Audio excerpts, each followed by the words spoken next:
दोस्तों, आज मैं आपको सुनाने जा रहा हूं अपनी मंडली के सदस्य वसीम अकरम की लिखी कहानी दोस्ती वाला प्यार। इंतजार में वक्त बहुत मुश्किल से कटता है, मानो लम्हों को रोक रखा हो किसी ने।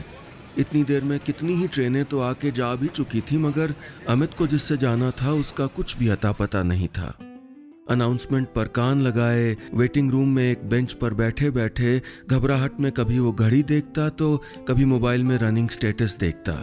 उसकी ट्रेन के प्लेटफॉर्म पर पहुंचने में अब भी कोई 1.5-2 घंटे का लंबा वक्त था। इससे अच्छा तो फ्लाइट से चला गया होता। मोबाइल स्क्रीन पर देखते हुए वो बुदबुदाया। उसकी झल्लाहट बढ़ने लगी थी क्योंकि वो उस शहर से जितनी जल्दी निकल जाना चाहता था उसे उतनी ही देर हो रही थी। कई दफा वक्त मुट्ठियों में रेत की तरह नहीं रहता, चिपक जाता है गुड़ की गीली डली की तरह। आखिर अब था ही क्या उस शहर में उसका? जहां कोई अपना दिल तोड़ दे वहां का कुछ भी अपना कहां रह जाता है और हर चीज काटने दौड़ती है। सड़कें, गाड़ियां, बाजार, ऑफिस, मकान, लोग, सब कुछ। और अब ये प्लेटफॉर्म भी। तबीयत ठीक नहीं थी, बॉस को ये बताकर एक लंबी छुट्टी का इरादा करके निकला था और चलते चलते रेजिग्नेशन लेटर भी मेल ड्राफ्ट में सेव कर लिया था। अगस्त की वो शाम बारिश की कुछ बौछारें लेकर आई, मगर वो अमित को अच्छी नहीं लगी। हालांकि बारिश उसे बेहद पसंद थी। कॉलेज के दिनों में अक्सर वो बाइक लेकर संगम तट की तरफ निकल जाता था और वहां एक किनारे बैठकर गंगा की लहरों पर बारिश की नन्ही नन्ही बूंदों की टपकन से निकलते संगीत में खो जाता था। बूंदों का नदी से मिलन का संगीत। उसके कानों में वो संगीत जैसे अब भी बज रहा था कि तभी चाय वाला बिल्कुल पास आकर चाय गरम बोला तो अमित ने उसे घूरते हुए एक नजर देखा और फिर मोबाइल में आंखें गड़ा दी। भीतर मन सुलग रहा हो तो कोई भी चीज अच्छी नहीं लगती। भैया एक चाय देना, एक लड़की की आवाज थी। उसके ठीक पीछे वाली बेंच पर एक लड़की कब आकर बैठ गई थी उसे पता ही नहीं चला। अमित को लगा जैसे कुछ जानी पहचानी आवाज हो, कोई बहुत पुरानी सी। चाय देकर चाय वाला प्लेटफॉर्म की ओर भागा। वहां फिर कोई ट्रेन आ खड़ी हुई थी। कौन हो सकती है वो लड़की? अमित अपने दिमाग पर जोर डालने लगा, लेकिन ट्रेन के इंतजार ने उसे इतना बोझिल बना दिया था कि वो कुछ सोच ही नहीं पाया। उसको उलझन सी होने लगी। उसका मन हुआ कि वो थोड़ी देर प्लेटफॉर्म पे घूम आए, मगर 2 बड़े बड़े बैग लेकर इधर उधर टहलना कुछ मुश्किल था, इसलिए बैठा रहा। उसने आहिस्ते से पीछे देखा। बेंच पर बैठी वो लड़की ट्रेन इन्फ्लो डिस्प्ले पर बड़े गौर से देख रही थी। शायद उसे भी अपनी ट्रेन का इंतजार था। प्लेटफॉर्म पर आते आते वो कुछ भीग गई थी, जिसकी वजह से कंधों और पीठ पर फैले उसके गीले बालों की एक भीनी खुशबू नम हवा में बिखर गई थी। उसे कुछ देर सामान देखने के लिए कह के चला जाऊं क्या? सोचते हुए अमित उठा, लेकिन वापस बैठ गया। अमित ने महसूस किया कि बार बार एक लट उसके गाल पर लटक आती थी, जिसे वो अपनी उंगलियों से कान के पीछे ले जाकर जब संवारती थी तो उसके हाथों की चूड़ियां खनक उठती थीं। अमित उसकी तरफ दोबारा घूमा ही था कि उसकी आहट पर वो फिर से लटक आई लट को कानों के पीछे ले जाती हुई पलटी। और तुम? दोनों ने चौंक कर एक साथ कहा। किसी मोड़ पर पुराने दोस्त से अचानक मिलना कितना अच्छा लगता है ना? जैसे बरसों से अलमारी में बंद कोई बहुत पुराना एल्बम हाथ लग जाए, वो जिसमें हमारी पुरानी शक्लें मुस्कुरा रही होती हैं। अमित के सामने एक खूबसूरत तस्वीर उभर आई तो उसकी उलझन कहीं गुम हो गई। वही आवाज और गजल के 2 मिसरों की तरह वही होंठ जिन पर हर वक्त कोई धुन ठहरी रहती थी। वही चेहरा और उस पर वही कत्थई आंखें जिनमें अलहदा से ख्वाब रहा करते थे। वही पेशानी और उस पर वही हल्की शिकन जिसमें न जाने कितने सवाल बसा करते थे। बीते 7-8 सालों में उम्र के तकाजों ने उसको ज्यादा नहीं बदला था। हाँ, अगर कुछ बदला था तो ये कि उसकी मांग में सिंदूर और गले में मंगलसूत्र आ गया था और उसकी कलाइयां चूड़ियों से भर गई थीं। वो अमित की दोस्त काव्या थी। इलाहाबाद में एक ही कॉलेज के पास आउट थे दोनों। तुम यहाँ कैसे? पहले अमित ने पूछा। इलाहाबाद जा रही हूँ मम्मी के पास। और तुम? काव्या ने कहा। मैं भी, अमित ने जवाब दिया। कुछ देर की खैर खैरियत के बाद दोनों के मन पर कुछ सवाल आकर बैठ गए। अमित ने उनमें से एक सवाल चुन लिया। शादी कब की? 1.5 साल हो गए। और तुमने की शादी? काव्या ने रुक रुक कर पूछा। नहीं, अभी नहीं। अमित ने बस इतना ही कहा और दूसरी तरफ देखने लगा, मानो वो इसके आगे के सवाल क्यों नहीं की से बचना चाहता था। बारिश कुछ तेज हो गई थी और दोनों के मन पर एक नमी सी जम गई। दोनों की ट्रेन एक ही थी जिसका अब भी कुछ अता पता नहीं था। कुछ धीमी आवाज में चाय बोलते हुए चाय वाला वहां से गुजरा तो काव्या ने उसे रुकने के लिए कहा। तुम चाय कब से पीने लगी? तुम्हें तो कॉफी पसंद थी ना? अमित ने पूछा। तुमको याद है? काव्या ने ऐसे पूछा जैसे अमित को सारी पुरानी बातें याद हों। हाँ, मुझे तो हर बात याद है। कॉफ़ी ख़त्म हो जाने पे कैंटीन वाले भैया को कैसे डांटती थी तुम, फिर मुझे तुम्हारे लिए बाहर से कॉफ़ी लानी पड़ती थी। कितनी ज़िद्दी थी ना तुम। अमित ने कहा तो वो मुस्कुराने लगी। चाय पीते हुए अब दोनों कुछ सहज होने लगे थे। तुम्हें याद है फ्रेंड्स के ग्रुप में वो डिसिल्वा, जो तुम्हें काव्या ने कब्बा कहता था? तुम कितनी चिढ़ जाती थी। अमित ने छेड़ते हुए कहा। हाँ हाँ, याद है, काव्या ने कहा और उसकी आंखें अमित के चेहरे पे टिक गईं, जैसे पूछना चाहती हो कि और क्या क्या याद है। तुम्हारा परेशान होना अच्छा नहीं लगा था मुझे, तो एक दिन डिसिल्वा से कहा कि वो तुम्हें कविता कहा करे या मिस पोएम कहा करे, और उस दिन कितनी खुश हो गई थी तुम। चाय की आखिरी सिप के साथ अमित ने कहा, मिस पोएम। हौले से दोहराकर काव्या मुस्कुराने लगी। काव्या का मन स्टेशन से निकलकर उसके कॉलेज के दिनों में पहुंच गया। उसे उम्मीद नहीं थी कि कोई इस तरह अचानक मिल जाएगा और बरसों से शांत पड़े उसके मन के तारों को छेड़ जाएगा। जब पुरानी यादें आकर कुछ देर के लिए आंखों में ठहर जाती हैं तो सामने का हर मंजर वैसा ही दिखने लगता है जैसे हम किसी खूबसूरत वक्त को जी चुके होते हैं। काव्या की आंखों में प्लेटफॉर्म अब कॉलेज कैंपस बन गया था, जिसमें 7-8 दोस्तों के साथ मस्तियां करता अमित नजर आने लगा। वो भी क्या दिन थे जब जिंदगी हुआ करती थी और ख्वाब की गलियां कितनी रोशन थीं। कितना प्यारा ग्रुप था ना हमारा। काव्या ने अमित की तरफ प्यार से देखते हुए कहा। अमित ने जवाब दिया और उसकी तरफ देखने लगा। आज सब अपनी अपनी दुनिया में कितने खुश हैं ना, काव्या ने नर्म लहजे में कहा। हाँ, हम बहुत लकी हैं कि हमको बहुत अच्छे दोस्त मिले, तुम जैसे दोस्त, अमित ने जैसे काव्या का हम ख्याल बनकर कहा। सचमुच हम बहुत लकी हैं, काव्या ने खुद से कहा, जिसे अमित सुन नहीं पाया। मुस्कुराते हुए वो बेंच से उठा और काव्या का खाली कप लेकर डस्टबिन की तरफ चला गया। काव्या की नज़रें उसके पीछे पीछे चली गईं। एक पल को उसे ऐसा लगा जैसे अमित उसके लिए कॉफ़ी का पैकेट खरीदने चला गया हो। ये दोस्ती वाला प्यार भी ना कभी खत्म नहीं होता। उसको तो जैसे दोस्तों की उम्र लग जाती है और मौका मिलते ही वो उग आता है एक दूसरे की आंखों में। काव्या को अमित की बातें याद आने लगी। कितना मस्ती करता था और कैसे कॉलेज में दोस्तों की हर छोटी बड़ी समस्या पर कितने प्यारे प्यारे मशवरे देता था। उसने अमित की तरफ एक नजर भर के देखा। अमित को भी महसूस हुआ कि काव्या पहले जैसी नहीं लग रही थी। उसकी बेबाकी कहीं खो गई थी और शायद शादी के बाद उसकी कुछ आदतें भी बदल चुकी थीं। कितनी चुप थी वो। बारिश अब कुछ हल्की हो गई थी और प्लेटफॉर्म पर इक्का दुक्का लोग ही आ जा रहे थे। ट्रेन का इंतजार करते कुछ लोग ऊँग रहे थे तो कुछ परेशान थे और बार बार मोबाइल पर रनिंग स्टेटस देख रहे थे। तभी काव्या का मोबाइल बज उठा। बेंच से उठकर वो एक कोने में चली गई और कॉल रिसीव करके बात करने लगी। अमित ने देखा कि बात करते करते वो कुछ परेशान हो गई थी और उसके चेहरे का रंग उड़ने लगा था। बात करके जब वो वापस लौटी तो उसके माथे पर एक नामालूम सी शिकन चली आई और उसकी आंखों के किसी कोने में आंसू का एक कतरा उमड़ आया जो कह रहा था कि गुजरा हुआ हर एक वक्त खूबसूरत नहीं होता। काव्या ने मोबाइल अपने पर्स में रखा और बेंच पर निढाल बैठ गई। बॉटल से पानी पिया और डिस्प्ले की तरफ देखने लगी। क्या हुआ काव्या, सब ठीक तो है ना? अमित ने अटकते हुए पूछा। उसे इस तरह उदास होते देखकर वो कुछ बेचैन सा हो गया। हाँ ठीक है, काव्या ने कहा और अपनी लट को कानों के पीछे फेंक कर वो पर्स से रुमाल निकालने लगी। लेकिन आंसू रुमाल का इंतजार कहाँ करते हैं, वो तो फौरन ही लुढ़क आते हैं गालों पर। काव्या का रोना अमित को परेशान कर गया। वो चाहता था कि आगे बढ़कर उसके आंसुओं को पोंछ दे, मगर रुक गया। सारे दोस्त लकी नहीं हैं, काव्या ने कहा। उसके कहते ही प्लेटफॉर्म पर एक खामोशी बर्फ की तरह जम गई। बीते हुए दिनों के सुख और दुख एक साथ याद आ जाएं तो मन बहुत ही मुश्किल में पड़ जाता है कि क्या करे।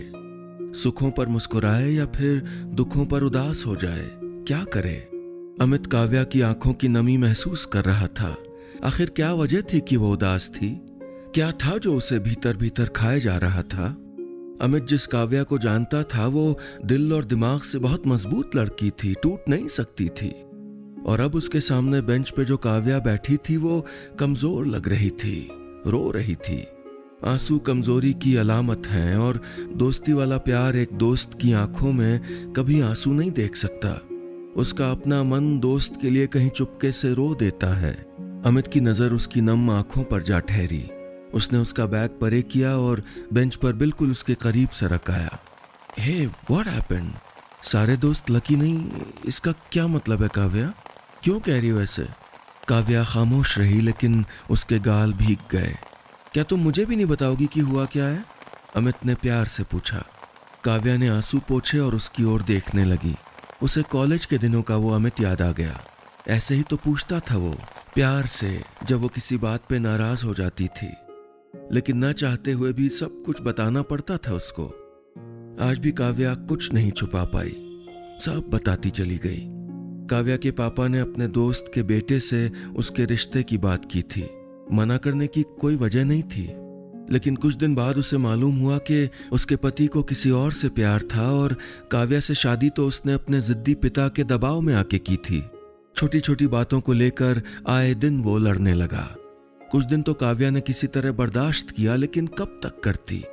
वो ऐसे रिश्ते का बोझ नहीं उठाना चाह रही थी जिसमें प्यार कभी था ही नहीं। शादी के रिश्ते में सब कुछ मिल जाए, लेकिन अगर प्यार न मिल जाए तो निभाना बहुत मुश्किल हो जाता है। प्यार ही तो नहीं मिला था उसे, और बात तलाक तक आ पहुंची थी। कल कोर्ट में उसी की हियरिंग थी। तो वो तुम्हारे हस्बैंड ने कॉल किया था अभी? अमित ने पूछा। कहकर काव्या से सकने लगी। बाहर बारिश थम गई थी और भीतर अमित का दिल भीगने लगा। वो खुद भी तो काव्या की तरह अनलकी था। वो भी अपना गम बांटना चाहता था, लेकिन उस वक्त काव्या को संभालना उसे जरूरी लगा क्योंकि उसकी तकलीफ सबसे बड़ी थी। अक्सर लोग प्यार को नहीं पहचान पाते काव्या, तुम फिक्र मत करो, सब ठीक। अमित कहते कहते चुप हो गया। जानता था इतना आसान नहीं होता सब ठीक हो जाना। चुप्पी में तकलीफें चेहरे पे आके ठहर जाती हैं और तब उदासी छुपाने से भी नहीं छुपती। काव्या ने अमित के चेहरे का भाव पढ़ लिया। तुम्हें क्या हुआ? काव्या ने कहा। तुम ठीक कह रही थी, सारे दोस्त लकी नहीं हैं, मैं भी नहीं। अमित यहाँ वहाँ देखते हुए बोला।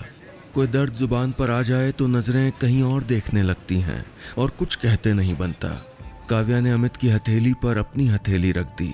कह दो अमित, शायद कहने से तकलीफ कम हो जाए। अमित ने बस इतना ही कहा और उसकी आंखों में देखने लगा, एक बहुत अपनी सी आंखों में। बरसों बाद मिले दो दोस्तों के दुख आपस में घुलने लगे थे।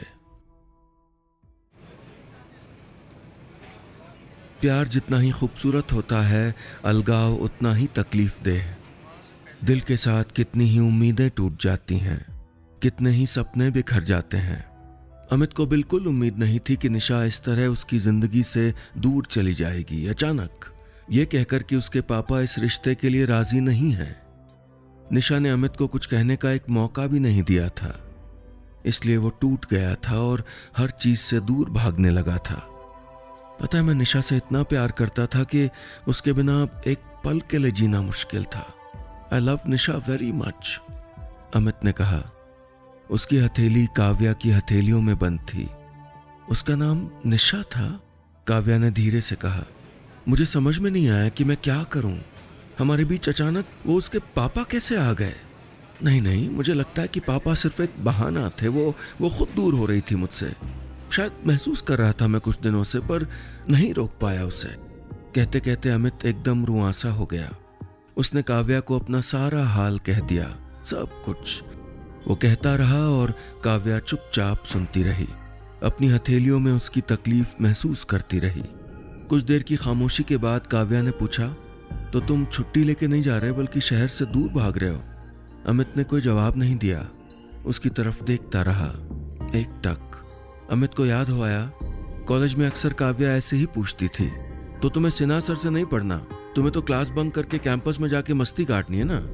कॉलेज फ्रेंड्स के साथ उनका कॉलेज हमेशा एक किरदार की तरह होता है जो बात बात पर याद दिलाता है कि कौन कैसा था। कुछ देर तक दोनों खामोश रहे। काव्या डिस्प्ले पर देखने लगी। कुछ ही देर में उनकी ट्रेन प्लेटफॉर्म पर आने वाली थी। काव्या ने खामोशी तोड़ते हुए कहा, वो कहते हैं ना कि जो अपना होगा वो लौट आएगा, जो ना लौटे तो समझना कि वो कभी अपना था ही नहीं। काव्या का समझाना अमित को अच्छा लगा। हिम्मत देने वाला कोई मिल जाए तो हिज्र की तकलीफ भी राहत देने लगती है। और तुम्हारी जॉब? काव्या को अब दूसरी फिक्र होने लगी। लेट्स सी, अभी तो घर जाना है, फिर सोचेंगे, अमित ने कहा। तभी प्लेटफॉर्म पे ट्रेन आकर रुकी। दोनों ने अपना सामान उठाया और ट्रेन की तरफ बढ़ गए। अमित अपनी बोगी के सामने रुक गया। S7। तुम्हारी सीट किस बोगी में है? अमित ने पूछा। टिकट कंफर्म नहीं हुआ, काव्या ने कहा और दूसरी तरफ देखने लगी। अमित ने अपना सामान भीतर रखा और फिर गेट पे खड़े होकर अपना दायां हाथ काव्या की तरफ बढ़ा दिया। काव्या ने बिना देर किए अमित का हाथ थामा और ट्रेन में चढ़ गई। घुप अंधेरे में ट्रेन तेज रफ्तार से आगे बढ़ रही थी और दर्द पीछे छूटता जा रहा था। सब सो रहे थे लेकिन अमित और काव्या की आंखों में नींद नहीं थी। एक दो दफा अमित ने पूछा कि वो ठीक तो है ना, तो काव्या ने हाँ में जवाब देकर बस मुस्कुरा दिया। रह रहकर दोनों की निगाहें मिलती थीं और दोनों जरा जरा सा मुस्कुरा देते। मरहम जैसी मुस्कुराहटें। इतने साल कितनी तेजी से गुजर गए ना, काव्या ने कहा। गुजरे वक्त की कोई डोर हमारे हाथ में होती तो हम उसको खींच लाते। अच्छे दिन थे ना वो, अमित ने कहा और काव्या की तरफ देखने लगा। काश, और कॉलेज के बाद हमें मिलते रहना था, है ना? काव्या ने खिड़की के बाहर ताकते हुए कहा। पता नहीं क्यों नहीं मिले। अमित की आवाज से जरा सा अफसोस, थोड़ी सी तकलीफ बाहर रिसाई। सुबह के 6:30 बज रहे थे जब ट्रेन इलाहाबाद जंक्शन पर आ खड़ी हुई थी। बादल घिरे हुए थे और कुछ अंधेरा भी था, मगर दो दिलों में एक नूर फूट रहा था। हवा बेहद खुशगवार थी और कहीं दूर से चाय की भीनी भीनी खुशबू आ रही थी। तुम जॉब मत छोड़ना, कुछ दिन छुट्टी मना के वापस चले जाना, स्टेशन से बाहर जाने की सीढ़ियां उतरते हुए काव्या कह रही थी। हाँ, नहीं छोड़ूंगा, और अगले महीने प्रमोशन भी होने वाला है। कितना परेशान था, हर चीज से दूर भाग रहा था और न जाने क्या क्या सोच रहा था। अच्छा हुआ तुम मुझको मिल गई, अमित कहता जा रहा था, जैसे उसे हर बात काव्या से कहने की जल्दी थी। हाँ, जल्दी थी भी। सफर खत्म हो जाता है तो लगता है अभी कितनी बातें बाकी रह गई हैं, चलते चलते सब कह देनी चाहिए। तुम अब क्या करोगी? अमित ने पूछा। अमित के मन में एक बेचैनी आ गई थी कि काव्या का क्या होगा। आज हियरिंग है, डिवोर्स मिल जाएगी, काव्या ने बहुत सहज होकर कहा। हाँ, गुड, फिर अपने लिए जीना, अच्छी तरह से, अपनी तरह से, पहले जैसी एकदम मस्त मौला होकर। अमित ने हौले से उसके कंधे से अपना कंधा टकराते हुए कहा और फिर पूछा, चाय पियोगी? तो काव्या ने झट से हामी भर दी। अमित ने महसूस किया कि काव्या कल वाली काव्या नहीं थी जो प्लेटफॉर्म की एक बेंच पर तन्हा बैठी थी। अब तो कॉलेज वाली काव्या, चमकदार आंखों वाली काव्या उसके साथ थी। फिर से काव्या ने भी देखा कि पुराना अमित वापस लौट आया था। उदासी भरे लम्हे में पुराने कॉलेज फ्रेंड से अचानक मिल जाना कितना अच्छा होता है, जैसे कोई बड़ी ताकत मिल गई हो। थैंक यू एक अच्छी जर्नी के लिए, काव्या ने कहा। उसकी आंखों में एक चमक थी। तुम्हें भी शुक्रिया। कहाँ जा रहा था, कहाँ पहुंच गया, क्योंकि तुम मिल गई, अमित ने लाड से कहा तो काव्या मुस्कुरा दी। तभी बादलों से छनकर सूरज की किरणें भी फूट पड़ीं। काव्या ने अमित को गले से लगा लिया। हम दोनों भी लकी हैं अमित। दोनों की आंखों के कोरों में कहीं कोई एक कतरा उमड़ आया, प्यार का कतरा, दोस्ती वाले प्यार का नाजुक सा कतरा। बस इतनी सी थी ये कहानी।